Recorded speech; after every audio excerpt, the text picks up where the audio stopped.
1,00,000 మంది శివభక్తులతో కలిసి మహారుద్రాక్ష పూజలో పాల్గొనండి. వెంటనే కాల్ చేసి మీ పేరును నమోదు చేసుకోండి. అమెరికా డ్రీమ్ చెల్లాచెదరైందా? ఇప్పుడు నడుస్తున్నటువంటి పరిణామాలు భారతీయ విద్యార్థులకి అవకాశాలని పోగొట్టే విధంగా నడుస్తున్నాయా?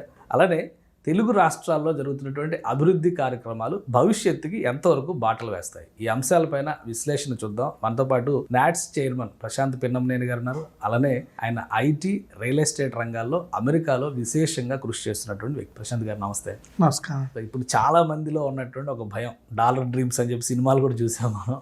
సో డాలర్ డ్రీమ్స్ చెల్లాచెదరైపోయింది, అమెరికా డ్రీమ్ అనేది పోయింది, ఇట్లాంటి భయాలన్నీ వస్తున్నాయి. మీడియాలో రోజుకు ఒక వార్త వస్తుంది, అక్కడ జరుగుతుందా, ఇక్కడ హడావుడి చేస్తున్నారో తెలియట్లేదు. అమెరికా రావద్దని చెప్పేవాళ్ళు కూడా ఎక్కువైపోయారు. ఏంటి ఈ కన్ఫ్యూజన్స్ అన్నిటికీ అమెరికాలో ఉండి కీలకమైనటువంటి ఐటీ సెక్టార్లో, రియల్ ఎస్టేట్లో మీరు కృషి చేస్తున్నారు. At the same time NATS ద్వారా తెలుగు సమాజానికి సేవ చేస్తున్నారు. ఏం చెప్తారు మీరు? అంటే ఇవాళ అమెరికా చూస్తే అండి, ఎకానమీ అంత గ్రేట్గా లేదండి. ప్లస్ ట్రంప్ ఆయన వచ్చిన తర్వాత కొత్త రెగ్యులేషన్స్ వస్తున్నాయి. సో మనము అమెరికా రావాలా వద్దా అన్నది బేస్డ్ ఆన్ మన సిచ్యువేషన్ ఏంటి, రెగ్యులేషన్స్ ఎలా ఉన్నాయి, పర్పస్ ఏంటి, ఈ యాంగిల్లో చూసుకొని ఆలోచించుకొని వెళ్ళాలి. ఇది వరకు అనుకోండి అంతా వాజ్ గోయింగ్ వెరీ వెల్, అప్పుడు పెద్ద ప్రాబ్లం లేదండి. ఇప్పుడు మాత్రం కేర్ఫుల్గా వెళ్ళాలి. ఎందుకంటే ఇప్పుడు ఫర్ ఎగ్జాంపుల్ స్టూడెంట్స్ తీసుకున్నారు అనుకోండి, స్టూడెంట్స్ ఇక్కడ లోన్ తీసుకుని వెళ్ళారు అనుకోండి, వర్స్ట్ కేసు 2 years అయిపోయిన తర్వాత జాబ్ రాకపోతే వెనక్కి వచ్చి మళ్ళీ మనం లోన్ క్లియర్ చేయగలమా లేదా, ఇట్లాంటి అనాలిసిస్ చేసుకుంటూ వెళ్ళాలి. అందుకే why we're going, what is our financial situation, how the regulations are going to impact us, ఇవన్నీ చూసుకుని వెళ్ళాలి. ఇప్పుడు ఎవరన్నా జాబ్ మీద వస్తున్నారు అనుకోండి, 100% అక్కడ జాబ్ రెడీగా క్లయింట్ దగ్గర ఉందా లేదా, జాబ్ రాకపోతే ఏంటి, అక్కడ బెంచ్ మీద ఉంటే కనుక ఇప్పుడున్న రెగ్యులేషన్స్ వల్ల వాళ్ళకి ఏం ఇబ్బందులు అవుతూ ఉంటాయి. నెక్స్ట్ డిపెండెన్స్ని తీసుకురావటం కుదురుతుందా, లాంగ్ టర్మ్ ఉండాలి అనుకుంటే గ్రీన్ కార్డ్ ఏంటి, ఎన్ని రోజులు పడుతుంది, ఇట్లాంటివన్నీ every organization is doing lot of webinars, అటార్నీస్ని తీసుకొచ్చి అట్లా ఒకసారి ఇదివరకు ఉన్నంత బ్రైటర్గా అయితే లేదండి, ఫ్రీగా కూడా లేదు. ఫ్రీగా కూడా లేదు. కానీ ఒక డౌట్ ఏంటంటే, ఇప్పుడు ఇక్కడ గవర్నమెంట్సే స్పాన్సర్షిప్స్ చేస్తున్నాయి, ప్రత్యేకంగా విదేశీ విద్యా పథకాలు ఇస్తుంటే వెళ్ళి చదువుకోవాలనే ఆశ కూడా బాగా పెరిగింది. ఇది ఎంతవరకు సూటబుల్? మనకి విదేశీ విద్యా స్కీమ్ ద్వారా అక్కడికి వెళ్ళి చదువుకుంటే అక్కడ ఆపర్చునిటీస్ ఉంటాయా, లేదా ఇక్కడ నుంచి వెళ్ళి కేవలం ఆ విద్యకు సంబంధించి 2 ఏళ్ళలో 3 ఏళ్ళలో చదువుకొని వెనక్కి వచ్చేసేటువంటి పరిస్థితే ఉంటుందా? ఏం చెప్తారు దానికి? అంటే యుఎస్ ఒకటే కాదండి, there are lot of other countries, అవి ఎక్స్ప్లోర్ చేయాలి. మనము ఎక్కువ మంది మనకు తెలిసిన వాళ్ళందరూ యుఎస్లో ఉంటారు కాబట్టి మనం అది కన్సిడర్ చేస్తాం. ఇలాంటప్పుడు new way of thinking, new డైరెక్షన్లో చూసుకుని వేరే కంట్రీస్లో ఎలా ఆపర్చునిటీస్ ఉన్నాయి, అక్కడికి వెళ్తే మనకి చదివిన తర్వాత జాబ్ వస్తుందా లేదా అనేది ఒక మార్గం. రెండోది ఏంటి అంటే, మనము ఇప్పుడు చాలా ఎమర్జింగ్ టెక్నాలజీస్ వచ్చేసినాయి. Either you take artificial intelligence, quantum computing, digital twins etcetera. ఇట్లా మనకేదన్నా ప్యాషన్ ఉన్న టెక్నాలజీ ఉంటే ఇక్కడ కన్నా బెటర్ కోర్స్ కరికులము, అడ్వాన్స్డ్గా ఉండే కంట్రీలోకి వెళ్ళి మాస్టర్స్ చేసుకుని వస్తే ఇక్కడ కూడా చాలా ఆపర్చునిటీస్ ఉన్నాయి. మీరు సాఫ్ట్వేర్ రంగం నుంచే ఉన్నారు, ఇప్పుడు మీరు చెప్పిన 3 ఎక్కువ మాట్లాడుతున్నారు. ఏఐ కావచ్చు, డీప్ టెక్ కావచ్చు, క్వాంటమ్ కావచ్చు, వీటి గురించి పదే ఏపీలో అయితే అసలు హోరెత్తిపోతుంది. ఏంటి వస్తే ఉద్యోగాలు వస్తాయా పోతాయా? అంటే ఒక్కొక్క దాని గురించి మాట్లాడదాం అండి. ఇప్పుడు ఏఐ ఉందనుకోండి, artificial intelligence is the future, there is no doubt about it. ఇప్పుడు మనం ఫస్ట్ స్టేజ్లో ఉన్నాము. ఫస్ట్ స్టేజ్ ఏంటి అంటే ఇంక్రీజింగ్ ద ప్రొడక్టివిటీ. మనకి రెపిటేటివ్ టాస్క్స్ అన్నీ కూడా మోర్ ఎఫిషియెంట్గా చేయడానికి ఏఐ వాడుతున్నారు. నెక్స్ట్ స్టేజ్ ఏంటి అంటే ఎంటర్ప్రైజ్ లెవెల్ అడాప్షన్.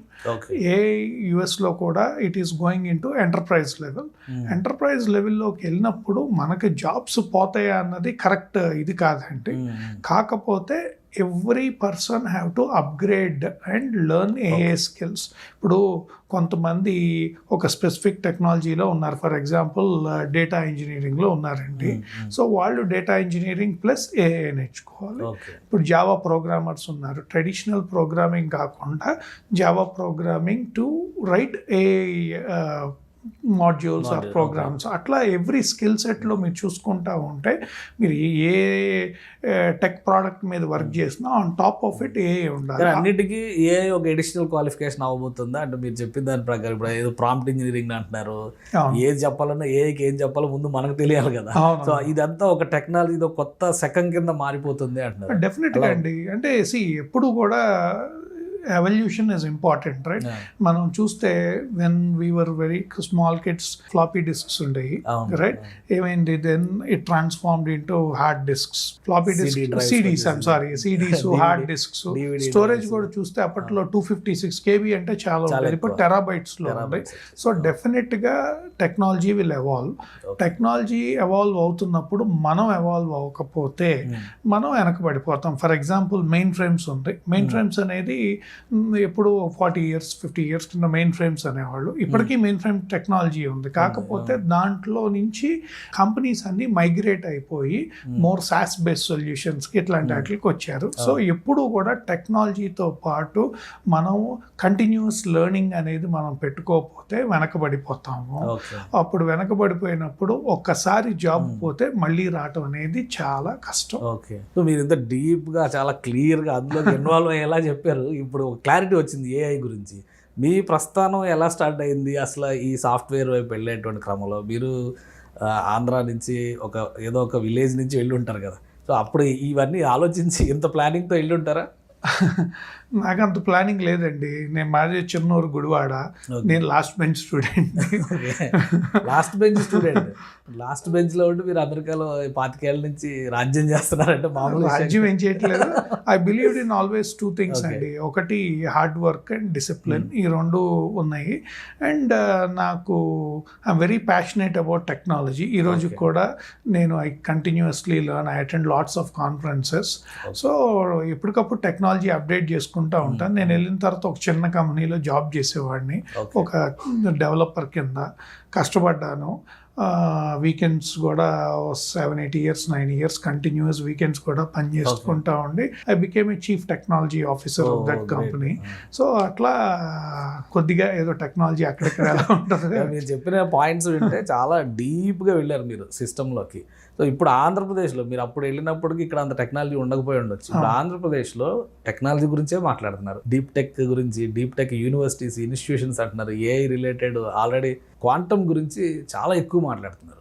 ఏంటి క్వాంటమ్ కంప్యూటర్స్ కానీ క్వాంటమ్ టెక్నాలజీస్ కానీ వస్తే మన దగ్గర అసలు అంత ఎవల్యూషన్ చేసేంత స్కిల్స్ ఉన్నాయా? ఆంధ్రానే కాదండి, తెలంగాణలో కూడా మాట్లాడుతున్నారు టెక్నాలజీస్. ఇది వరకు ఎలా ఉండేది అంటే టెక్నాలజీ అంటే ఏదో యుఎస్ లాంటి కంట్రీస్లోనే ఉండేదండి. Now everything has changed. నేను మొన్న విఐటి అమరావతికి వెళ్ళాను స్టూడెంట్స్తో. వాళ్ళకి మేము స్టార్టప్ కాంపిటీషన్ పెట్టాం నాట్స్ ద్వారా. I'm amazed to see how creatively they have developed products in health care sector. అది చూసినప్పుడు నాకు ఏమనిపించిందంటే ఈ గ్రోత్ ఇన్ టెక్నాలజీ, ఇన్నోవేషన్ ఇదివరకు అమెరికాలో అయ్యి తర్వాత ఇండియా వచ్చేది. ఇవాళ ఉన్న పరిస్థితుల్లో మనకు అమరావతి లాంటి ఊరు లేకపోతే నిజామాబాద్ లాంటి ఊర్లో అక్కడి నుంచి కూడా మనం ఇన్నోవేషన్స్ చేయొచ్చు, ఈ టెక్నాలజీస్ని బిల్డ్ చేయొచ్చు అనేది. ఎందుకంటే everything is available in the internet. Okay, so అట్లా చూస్తే I strongly believe that we don't need to wait for countries like US వేరే కంట్రీస్ కాకుండా మనము మన ఇండియాలో మన రాష్ట్రాలు కూడా మెట్రోపాలిటన్ సిటీసే అక్కర్లేదు, సెకండ్ లెవెల్ సిటీస్లో కూడా plenty of people are using technology. ఒక చిన్న ఎగ్జాంపుల్ చెప్తాను. మొన్న మేము గుడివాడలో మెడికల్ క్యాంప్ చేసామండి. గుడివాడలో మెడికల్ క్యాంప్ చేసేలా వచ్చేపాటికి ఒక డాక్టర్ గారి దగ్గర చేసే అసిస్టెంట్ అయిపోయే లోపల ఇన్స్టాగ్రామ్లో రీల్స్ చేసేసాడండి మొత్తం. ఆ క్వాలిటీ ఎలా ఉందంటే I was amazed. Okay, so అంటే చూడండి టెక్నాలజీ అడాప్షన్ ఎట్లా ఉంది. ఆయన చేసేదేమో హెల్త్ కేర్ సెక్టర్లో media related work with quality with perfection చేశారు.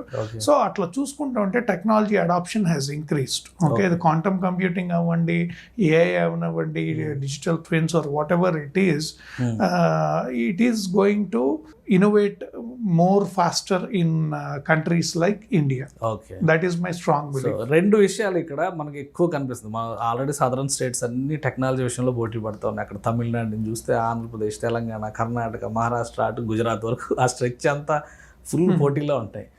మీరు ఏపీ నుంచి రిప్రజెంట్ చేశారు, మీ రూట్స్ అన్నీ ఏపీ నుంచి ఉన్నాయి కాబట్టి ఏపీలో ఇప్పుడు టెక్నాలజీ గురించి జరుగుతున్నటువంటి డిస్కషన్స్ ఒకటి క్వాంటమ్ వ్యాలీది ఆల్రెడీ ఒక క్లారిటీ ఇచ్చారు. ఇప్పుడు వైజాగ్లో గూగుల్ డేటాబేస్ సెంటర్స్ వస్తే మొత్తం సినారియో మారిపోతుంది, ఇది దేశానికి గ్లోబల్ హబ్ అవుతుంది అంటున్నారు.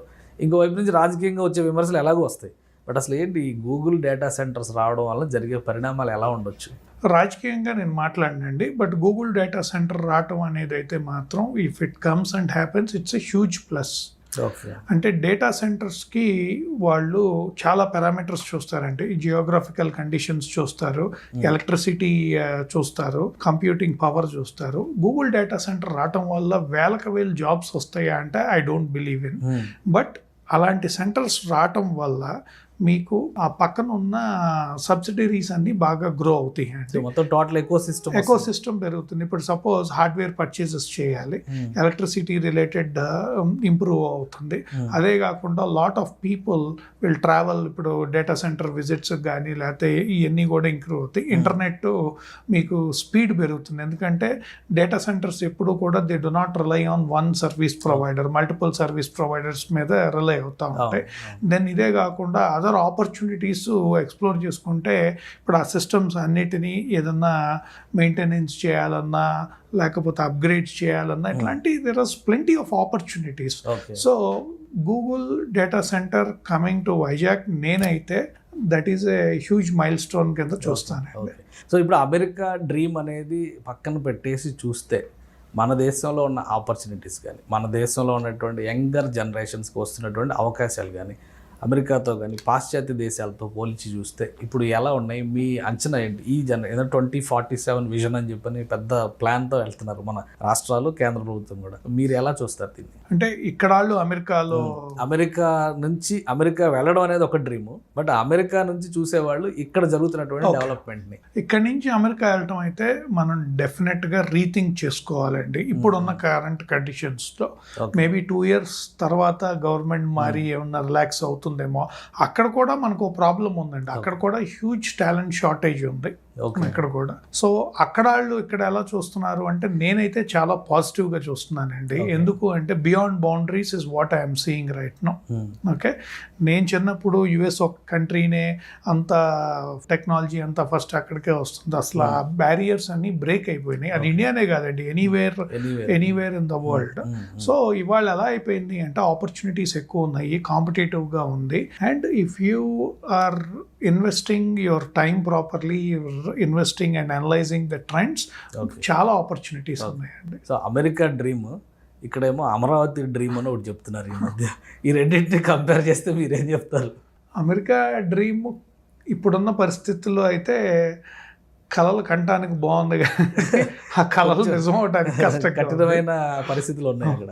అమరావతి డ్రీమో లేకపోతే మన తెలంగాణ ఫ్యూచర్ సిటీ డ్రీమ్ అయితే మాత్రం 2 స్టేట్స్లో కూడా హోల్ హార్టెడ్గా I really want to see that vision to come into a reality. Okay, so ఇంకొకటి అమెరికాలో చాలా వరకు ఇండియన్ కమ్యూనిటీని టార్గెట్ చేసేస్తున్నారు అనే ప్రచారం బాగా ఎక్కువ జరుగుతుంది ఇక్కడ మీడియాలో. మీరేం చెప్తారు? అక్కడ జరుగుతున్న పరిణామాలు, రాజకీయాలు వీటితో సంబంధం లేకుండా చూస్తే నిజంగా కమ్యూనిటీ బేస్డ్ వైలెన్స్ కానీ లేదా వాళ్ళని టార్గెట్ చేయడం కానీ ఇబ్బంది పెట్టే పరిస్థితులు ఏమైనా ఉన్నాయా? ఈ రాత్రి వీసాలు తీస్తున్నారు, కావాలని ఇండియన్స్ కోసం చేస్తున్నారు, H1B వీసాలు తగ్గిస్తున్నారు, కావాలని ఇండియన్స్ కోసం, ఇదే చెప్తున్నారు ఇక్కడ మీడియాలో. నిజానికి ఏంటి అసలు ఏం జరుగుతుంది? అంటే టార్గెట్ బేస్డ్ అనేది ఐ డోంట్ థింక్, నా పర్సనల్గా ఐ వుడ్ నాట్ అగ్రీ అండి. ఓకే, రెగ్యులేషన్స్ వల్ల ఇండియన్స్ ఇంపాక్ట్ అయ్యారా?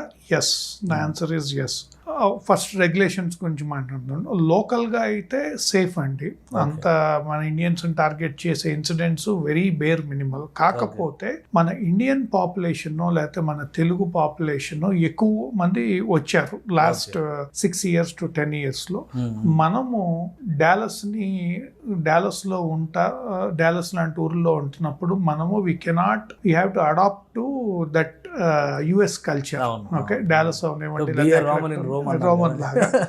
సో అదొక్కటి కొద్దిగా స్ట్రాంగ్ మెసేజ్ ఏంటి అంటే మనం వేరే కంట్రీలో ఉంటున్నాము, we have to adapt to their culture, we need to know what to do what not to do.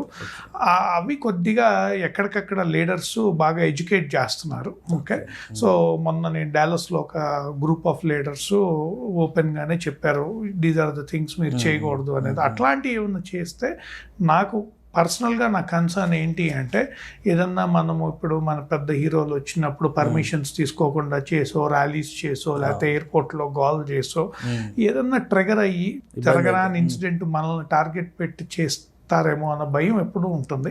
దాన్ని అవాయిడ్ చేయాలి అంటే ఇర్రెస్పెక్టివ్ ఆఫ్ ఆర్గనైజేషన్స్, ఏ ఆర్గనైజేషన్ అయినా కూడా వాళ్ళందరూ కూడా ఎప్పటికప్పుడు ఎడ్యుకేట్ చేసి యంగర్ జనరేషన్స్ 20 to 25 వచ్చే వాళ్ళకి ఎప్పటికప్పుడు ఎడ్యుకేట్ చేస్తా, సివిక్ సెన్స్ సోషల్ సెన్స్ ఉండి జాగ్రత్తగా చేసుకోమని మనం ఎడ్యుకేట్ చేయాల్సిన రెస్పాన్సిబిలిటీ మనకు ఉందండి. సో ఆ జాగ్రత్తలు తీసుకుంటే ముందు అసలు మన మీద ఏ టార్గెట్లు రావంటారు.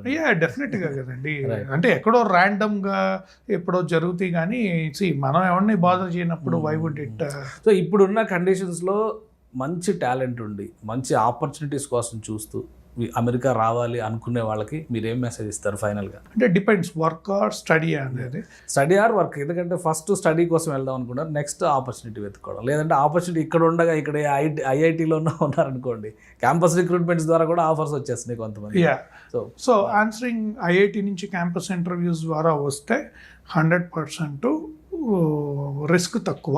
ఓకే, ఎందుకంటే మీకు అక్కడ ఉన్న కంపెనీ డైరెక్ట్గా మిమ్మల్ని ఇక్కడి నుంచి హైర్ చేసి H1B ఫైల్ చేసో, లేకపోతే ఇంకేమన్నా specialised visas if they have papers and all ఉంటే కనుక చేసి తీసుకెళ్తే దానికి అసలు భయపడాల్సిన అవసరమే లేదు. ఓకే, ఇంకొకటి ఏంటి అంటే ఏదన్నా కంపెనీలో జాయిన్ అయ్యి L1 ఉంటుంది, which is intra company transfer, అది కూడా భయపడక్కర్లేదు. కమింగ్ బ్యాక్, స్టూడెంట్స్ మాత్రం వచ్చేవాళ్ళు చాలా అనలైజ్ చేసుకోవాల్సింది ఏంటి అంటే, మాస్టర్స్ అయిపోయిన తర్వాత ఉద్యోగం వచ్చేస్తుంది అనుకుంటే మాత్రం ఇప్పుడున్న పరిస్థితిలో టఫ్గా ఉంది.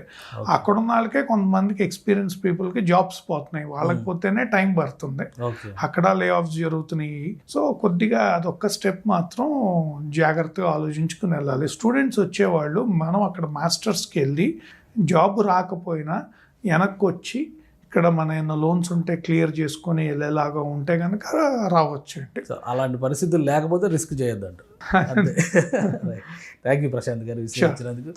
ఇది ప్రశాంత్ గారు చెప్తున్నారు, అమెరికా డ్రీమ్ అనేది ఇప్పటికీ అలానే ఉంది, చెక్కు చెదరలేదు. కానీ కొన్ని పరిమితులు ఏర్పడ్డాయి, ఆ పరిమితులు పరిస్థితులు అర్థం చేసుకుంటే కనుక ప్రశాంతంగా అమెరికా రావచ్చు అని చెప్పని ఆయన చెప్తున్నారు. దీంతో పాటు ఇక్కడ Amaravati dream, future city dream, ఇవి ఖచ్చితంగా ఫ్యూచర్ని మార్చేటువంటి నిర్ణయాలు కాబోతున్నాయి. ఎక్కడికక్కడ టెక్నాలజీకి తగ్గట్టుగా స్కిల్స్ అప్గ్రేడ్ చేసుకుంటే అద్భుతమైన ప్రపంచాన్ని భవిష్యత్తులో చూడడానికి అవకాశం ఉంటుందని ఆయన విశ్లేషిస్తున్నారు. ఇది స్పెషల్ డిస్కషన్. Keep watching.